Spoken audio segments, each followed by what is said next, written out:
Assalamualaikum warahmatullahi wabarakatuh. Alhamdulillah binikmati tatimmus sholihat. Nata kaidan di darsi tafsir. Qabla nabda liqa'ana naqra basmalah. Bismillahirrahmanirrahim. Allahumma la sahla illa ma ja'altahu sahla wa anta taj'alul hazna idza syi'ta sahla. Oke, pada pertemuan pada hari ini kita membahas tafsir yaitu ayat kursi ya, yang tidak asing. Ibu yakin sangat tidak asing, bahkan Antuna pun tahu bahwasanya ayat kursi ini yang paling mudah untuk dipahami, paling mudah untuk dikenal, yaitu ayat pengusir syaitan gitu ya, ayat yang ditakuti syaitan gitu. Tapi bukan berarti ayat kursi ini dibikin kaligrafi kemudian dipajang syaitannya udah pergi, bukan begitu ya. Mau kita baca ayat kursi 100 kali pun kalau tidak didasari, tidak dilandasi dengan keyakinan dan pemahaman yang betul-betul detail, betul-betul dipahami dalam pengaplikasian ayat kursi ini, ya sama aja zong gitu mbak ya. Artinya ayat kursi ini memang sangat ampuh sekali untuk mengusir syaitan ya, untuk menjadi perlindungan bagi diri kita, dengan catatan kita benar-benar mengetahui isi intisari dari ayat kursi ini, sehingga kita betul-betul tahu apa sih keistimewaan ayat kursi ini begitu ya. Kalau untuk ayatnya anak kecil juga pada hafal karena udah biasa setiap mau tidur sama umi abinya dibiasakan untuk membaca zikir sebelum tidur ya. Tapi kalau untuk isinya, untuk tafsiran per kalimatnya, di situ ada pentauhidan kepada Allah, di situ ada kuasa Allah yang melebihi langit dan bumi, seperti itu. Tidak banyak orang tahu, maka kita kaji lagi ayat kursi ini bukan sebatas hafalan kita saja begitu ya.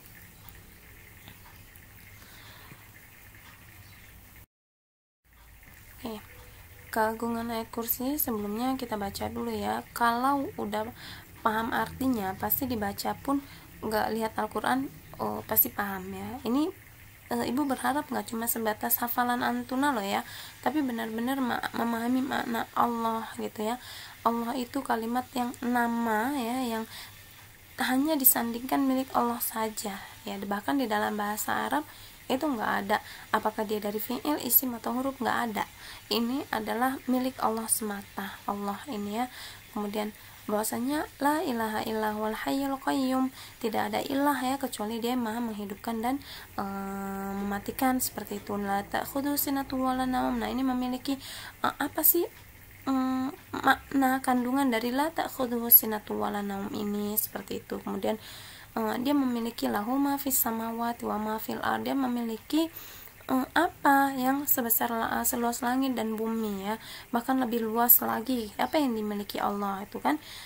Kita taunya dia memiliki langit dan bumi, apa yang dimiliki Allah gitu, kita harus tahu dan kita harus benar-benar mengkajinya. Kemudian man alladzi yashfa'u indahu illa bi'idni, tidak ada yang bisa melakukan segala sesuatu kecuali dengan izinnya. Melakukan apa begitu kan, ya'lamu ma baina aydihim wa ma khalfahum, dan dia mengetahui apa yang ada di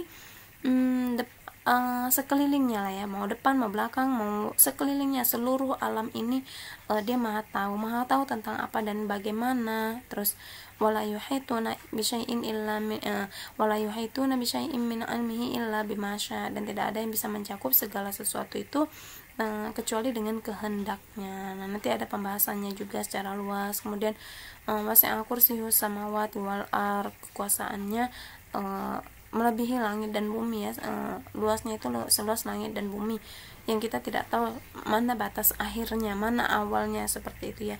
Wala ya'uduhu hifdzuhuma wa huwal aliyyul azim ya. Bukan sebatas kita menghafal ayatnya saja, tapi dari setiap kalimat ini memiliki makna yang harus kita kaji begitu ya. Selanjutnya penjelasan dari ayat kursi ini. Dikisahkan oleh Abu Hurairah radhiyallahu anhu ya, anhu apa anhu ya, karena Abu Hurairah kan laki-laki ya, bahwa dia diperintahkan oleh Rasul untuk menjaga harta zakat di Baitul Mal. Jadi pada masa kepemimpinan Islam ya, pada masa Rasul memimpin, bahkan seharusnya jika syariat Islam ditegakkan itu tuh kita punya baitul mal, ya, artinya rumah harta gitu. Mal tuh kan harta, bait kan rumah gitu ya. Jadi ada sebuah rumah yang memang dia khusus untuk menyimpan harta kaum muslimin di situ. Artinya harta zakat, sodako semua dikumpulkan di situ, dan nanti tuh ada penjaganya seperti itu. Penjaganya benar-benar harus amanah ya. Nah, pada saat masa Rasul, Abu Hurairah radhiyallahu anhu diperintahkan oleh Rasul untuk menjaga harta di Baitul Mal itu. Enggak cuma harta zakat sih, ada harta sodako, harta dari ghanimah, seperti pokoknya harta semua harta milik kaum muslimin itu yang disodakokan, yang zakatkan itu disimpan di Baitul Mal ini. Kemudian datang seorang, ketika Abu Hurairah sedang menjaga Baitul Mal itu, datang seorang lelaki mengambil makanan ya di tempat itu dan ditangkap oleh Abu Hurairah. Jadi ada laki-laki yang mencuri, Mbak. Nah, ketika Abu Hurairah melihat, dia menangkapnya. Terus Abu Hurairah bilang, aku akan membawamu kepada Rasul Shallallahu Alaihi Wasallam agar dipersidangkan, seperti itu ya. Terus dia bilang, jangan bawa aku ke hadapan Rasul, wahai Abu Hurairah, kata laki-laki itu. Terus dia bilang, wahai Abu Hurairah, aku akan mengajarkan kepadamu ya untuk membaca ayat kursi agar kamu tuh nggak diganggu syaitan, seperti itu. Nih laki-laki tadi mengajarkan kepada Abu Hurairah. Lalu Abu Hurairah pun melepaskan laki-laki tersebut dan menceritakan kejadiannya sama Nabi. Nah, Rasul lalu membenarkan hal itu, membenarkan artinya ayat kursi itu benar adalah ayat yang ditakuti oleh syaitan ya. Kemudian Rasul pun mengatakan sesungguhnya dia adalah setan. Ternyata yang ngajari Abu Hurairah itu adalah setan ya. Setan menjelma menjadi manusia, kemudian dia mencuri lalu mengajarkan kepada Abu Hurairah tentang Al-Quran. Tapi perlu diketahui, kata Rasul, ini penekanan ya, setan itu nggak pernah benar kecuali sekali ini saja, yaitu perkataannya tentang ayat kursi ini. Jadi setan itu selalu berdusta, Mbak. Setan jin itu selalu berdusta kecuali satu kali ini, kata Rasul. Hanya perkataan inilah yang benar mengenai perkataan syaitan, yaitu ayat kursi ini. Memang betul ayat kursi ditakuti syaitan. Jadi Abu Hurairah tadi didatangi laki-laki yang mencuri, ternyata laki-laki yang mencuri itu adalah syaitan yang menjelma menjadi manusia, lalu dia mengajarkan kepada Abu Hurairah tentang ayat kursi, dan itu dibenarkan oleh Rasul cuma sekali ini aja, cuma dalam hal ini aja. Selebihnya syaitan itu nggak pernah yang namanya jujur, nggak pernah yang namanya berkata benar. Hatta ketika kita sedang meruqyah gitu ya, jin itu mengatakan oh dia begini dan begitu, kita tuh nggak boleh percaya. Misalnya iya toh, nah itu tuh sudah mempercayai perkataan jin, sedangkan mempercayai perkataan jin jatuh kepada sebuah kesyirikan. Jadi kita tuh nggak boleh percaya. 1000 perkataan jin, satu pun tidak ada yang boleh dipercaya. Pun dia benar, tetap kita tidak boleh percaya. Kecuali satu ini, kata Rasul, yaitu tentang ayat kursi ini. Makanya kalau pas ngelihat season ruqyah Antuna di TV itu misal nih Mbak ya, kita bicara tentang kesyirikan ya. Di TV itu kan banyak sekali acara-acara syirik, bahkan kadang tentang pernikahan artis saja itu pakai acara paranormal ya.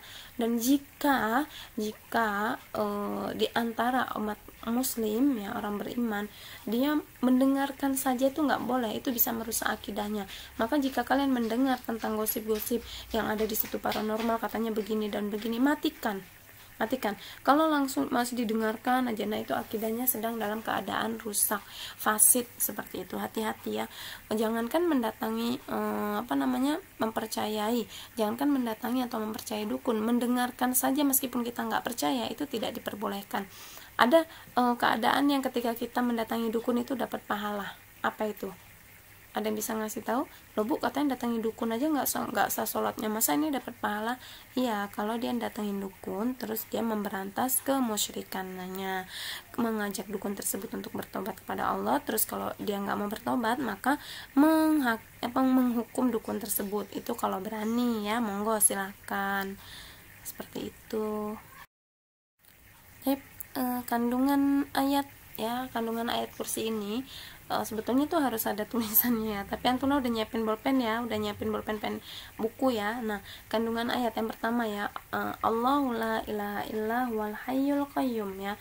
Jadi dalam ayat Allahu la ilaha illa wal hayyul qayyum itu mengandung segala ketulusan kemurnian tauhid milik Allah saja ya. Tidak ada ilah ya kecuali Allah yang mana dia menghidupkan. Nah itu maknanya di situ adalah tauhid, kita mentauhidkan benar-benar hanya Allah ilahu wahid, hayyu qayyum, dia yang menghidupkan, kemudian dia mematikan, dia memberikan rizki, dia maha melindungi, dia maha menjaga seluruh makhluknya, wa hafidun alim gitu kan.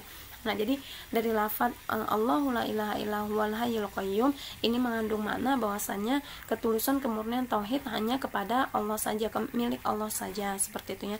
Pengibadahan, hal beribadah, kemudian pengesaan itu hanya milik Allah semata. Kemudian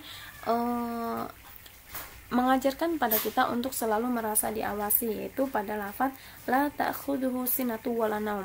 Allah itu tidak pernah tidur, la ta'khudhu sinatu wala naum, selalu mengawasi kita, selalu melihat tindak tanduk atau perbuatan hambanya, setiap dari ciptaannya pasti Allah awasi. Allah itu nggak pernah tidur, tidak pernah lengah sedikit pun. Nah itu mengandung makna bahwasanya kita benar-benar diawasi oleh Allah, supaya kita benar-benar bagaimana ya, ketika kita melakukan suatu maksiat, kalau ada yang ngawasin kan kita takut, antena aja lah, aduh jangan ngupload foto, jangan pacaran, nanti ketahuan bu guru, nanti begini dan begitu, merasa terawasi, itu nggak nyaman kan. Nah apalagi pengawasan Allah itu tidak pernah lewat sedikit pun ya. La ta'khudhu sinatu wala naum, maknanya itu kita benar-benar harus merasa diawasi. Bahkan sampai kita minum saja, ketika kita membaca bismillah lalu kita mendatangkan perasaan diawasi oleh Allah, kita nggak akan minum dengan tangan kiri kok, kita nggak akan minum dengan tanpa membaca basmalah kok. Kenapa? Kita merasa Allah itu melihat kita.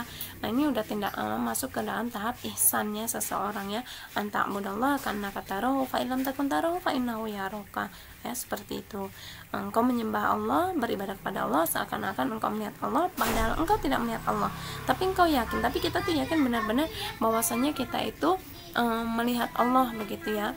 Kemudian kekuasaan yang dimiliki Allah dalam lafaz yang lahu ma fis samawati wa ma fil ardh, lahu ma fis samawati wal ardh, Allahu la ilaha illa huwal hayyul qayyum, la ta'khudhu sinatun wa la naum, lahu ma fis samawati wa ma fil ardh ya. Nah, itu adalah kekuasaan Allah ya, yang memiliki langit dan bumi, seluruh alam semesta ini milik Allah semata.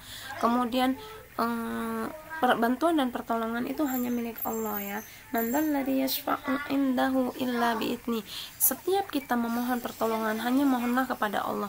Dalam kondisi terjepit seperti apapun, kondisi dalam ketakutan seperti apapun, kita dalam kondisi ala kulli hal ya, Allah lah yang maha penolong. Dan di dalam ayat kursi ini kita ditekankan kembali bahwasanya mandalladzi yashfa'u indahu illa bi'idni, tidak ada yang bisa memberi syafaat, artinya yang menolong baik di dunia maupun di akhirat kecuali Allah. Kemudian ya'lamu ma baina aydihim wa ma khalfahum, maha tahu apa yang ada di seluruh alam tanpa terkecuali. Allah itu maha tahu, baik itu dalam keadaan gelap, baik itu dalam keadaan sepi, baik itu dalam keadaan seekor semut yang bahkan di dalam lubang yang sangat dalam, yang sangat gelap, Allah itu maha tahu ya. Ya'lamu ma baina aydihim wa ma khalfahum. Konon lagi kita yang memang hidup itu selalu memang di dalam hiruk pikuknya kehidupan seperti itu ya. Kemudian tidak ada yang punya ilmu pengetahuan kecuali atas kehendak Allah ya. Ya'lamu ma baina aydihim wa ma khalfahum wa la yuhituna bi syai'in illa bi'idnih ya. Jadi manusia kita itu tidak mampu mengetahui sesuatu apapun kecuali atas izin Allah. Jadi sepintar-pintarnya orang ya, sehebat-hebatnya dia mengetahui segala sesuatu itu hanya atas kehendak Allah. Jika Allah tidak berkehendak, maka dia tidak akan bisa mengetahui apapun itu ya. Jadi kalau dibilang oh dia tahu banget, tahu segala sesuatu, itu atas kehendak Allah. Ketika Allah tidak mengizinkan dia untuk tahu akan sebuah kondisi, akan keadaan, maka dia tidak akan mampu mengetahui apapun. Nah kemudian kekuasaannya lebih luas daripada langit dan bumi. Itu Nabi Syaimin ilmi illa bima syaa wasi'a kursiyyus samawati wal ard. Sangat luas kekuasaan Allah, seluruh alam semesta ini adalah kuasa milik Allah semata ya. Jadi kenapa sih kita nggak meminta saja kepada sang pemilik ya? Kita tahu nih misal orang tua kita punya uang, uang Umi Abi itu banyak gitu kan, akhirnya kita pengen minta ini, pengen minta itu ya, nggak betul kan? Kita tahu kondisi orang tua kita dalam keadaan uangnya lebih-lebih gitu kan, terus kita pengen minta ini, pasti dikasih nih sama Abi, Abi habis menang tender sekian puluh juta misalnya. Apalagi kita minta sama Allah Kalau kita sama Abi aja kita tahu Abi itu bakal ngasih karena Abi punya uang, apalagi Allah yang maha punya segalanya. Nah seperti itu ya. Kemudian tidak ada yang sulit bagi Allah untuk menjaga seluruh makhluknya dan alam semesta ya. Wala yuhituna bi syai'in min ilmi illa bima syaa, wasi'a kursiyyus samawati wal ardh wala ya'uduhu hifdzuhuma wa huwal aliyyul azim. Dan Allah itu maha tinggi, yang maha agung, maha mulia ya. Semua bagi Allah itu sangat mudah. Jadi dalam ayat kursi ini sudah mencakup ketauhidan, kemudian mencakup kita itu benar-benar hamba Allah yang harus merasa terawasi, benar-benar Allah itu adalah maha menjaga, Allah maha melihat. Kemudian kita dijelaskan juga di dalam ayat ini akan kekuasaan Allah, betapa agungnya arsy-Nya Allah ya, langit dan bumi beserta alam semesta seluruh isinya itu milik Allah. Kemudian diajarkan juga bahwasannya setiap bantuan pertolongan segala keadaan kita itu hanya Allah lah yang menolong kita. Kita itu lemah, kita tuh nggak bisa apapun tanpa pertolongan Allah ya. Ketika Allah mengatakan kun fayakun, ketika Allah menghendaki sesuatu kepada seseorang, maka Allah akan memberikan kehendak tersebut. Dia bahata orang yang tadinya sehat tiba-tiba dia nggak bisa bergerak karena dia stroke seperti itu atas kehendak Allah ya. Meskipun ada sarananya, entah dia tidak sehat hidupnya, entah dia disihir, entah dia dalam kondisi tiba-tiba jatuh, tapi itu atas kehendak Allah ya, tidak lepas dari semuanya kehendak Allah ya. Kemudian tidak ada yang punya ilmu pengetahuan kecuali atas kehendak Allah. Mau sepintar apapun dia menjuari olimpiade seluruh dunia, kalau Allah tidak berkehendak dia tidak akan mampu untuk mengetahui ilmu apapun itu. Hatta ya intinya kita ini memang benar-benar hamba Allah yang lemah, kita hamba Allah yang kosong, yang ketika lahir dalam keadaan nggak punya apa-apa, nggak pakai baju, nggak tahu apa-apa gitu. Kemudian Allah yang menghendaki kita untuk tahu segala sesuatu seperti itu ya. Kemudian kita diajarkan lagi bahwasanya Allah itu maha luas kekuasaannya ya. Sehebat-hebatnya kerajaan Fir'aun ya, yang dikenal sangat bengis, sangat menguasai Mesir, itu nggak ada apa-apanya. Bahkan Fir'aun mengaku sebagai Tuhan, itu nggak ada apa-apanya sama kekuasaan Allah. Sekecil kuman pun nggak ada ya. Artinya memang benar-benar Allah itu maha kuasa atas segala yang diciptakannya di dunia ini. Segala sesuatu yang di dunia ini adalah ciptaan Allah. Nah kemudian bagi Allah tidak ada yang sulit untuk menjaga seluruh makhluknya ya. Jadi nggak ada yang sulit bagi Allah untuk mengetahui apakah si orang kafir ini nafas apa enggak, apakah si semut ini nafas apa enggak. Nggak ada yang sulit bagi Allah untuk mengetahui apa sih ini tuh rizkinya ada apa enggak, dia makan apa enggak. Nggak ada yang sulit. Kalau manusia kan kita kan ada yang nggak bisa tahu apakah teman kita itu punya uang atau enggak, apakah teman kita itu makannya enak atau enggak, apakah teman kita dalam keadaan sedih atau enggak. Kalau Allah tahu, Allah itu nggak pernah merasa kesulitan apakah hambanya sedang sedih atau bahagia. Allah tahu semua ya. Allah tahu tentang alam semestanya. Bahkan tadi semut atau daun yang jatuh di malam hari dalam keadaan gelap gulita pun Allah maha tahu, seperti itu ya. Oke ya, penutupan sudah. Jadi tadi ya, dalam ayat kursi ini sebetulnya banyak sekali kandungannya. Memang dia cuma satu ayat ya Mbak ya, tapi satu ayat ini sangat luar biasa sekali ya, menjadi benteng itu kalau kita bacanya benar-benar kita meyakini, kita benar-benar memahami isi dari kandungan ayat kursi ini, bahwasanya kemurnian tauhid itu hanya milik Allah semata. Kemudian kita benar-benar meyakini bahwasanya Allah yang maha kuasa atas segala alam semesta. Meminta apapun mintanya kepada Allah, kemudian memohon pertolongan, hanya memohon pertolongan kepada Allah dari kejahatan makhluknya, baik itu setan jin ataupun setan manusia.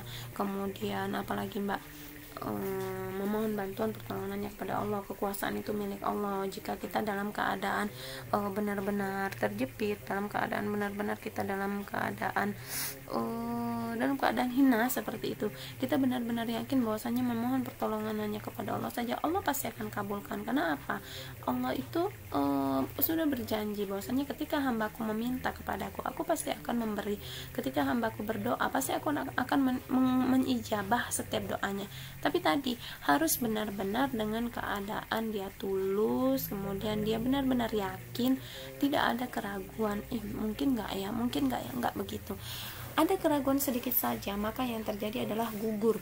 Misal nih punya target lulus dari Asabikun, mau kuliah di universitas apa gitu ya, tapi kayaknya nggak mungkin deh. Nah ya udah, nggak akan bisa.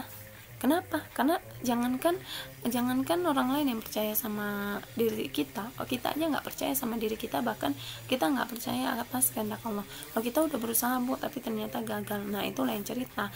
Allah itu maha baik, Allah itu tidak pernah tidak punya sifat keburukan ya. Jadi semua sifat yang ada pada Allah itu adalah sifat kebaikan. Ketika Allah belum memberikan belum mengijabah permintaan kita, itu bukan karena Allah nggak sayang sama kita, justru karena Allah maha tahu nih anak ini kalau misal dia kuliah di tempat yang sangat terbuka, tempat yang sangat umum, dia akan berbahaya.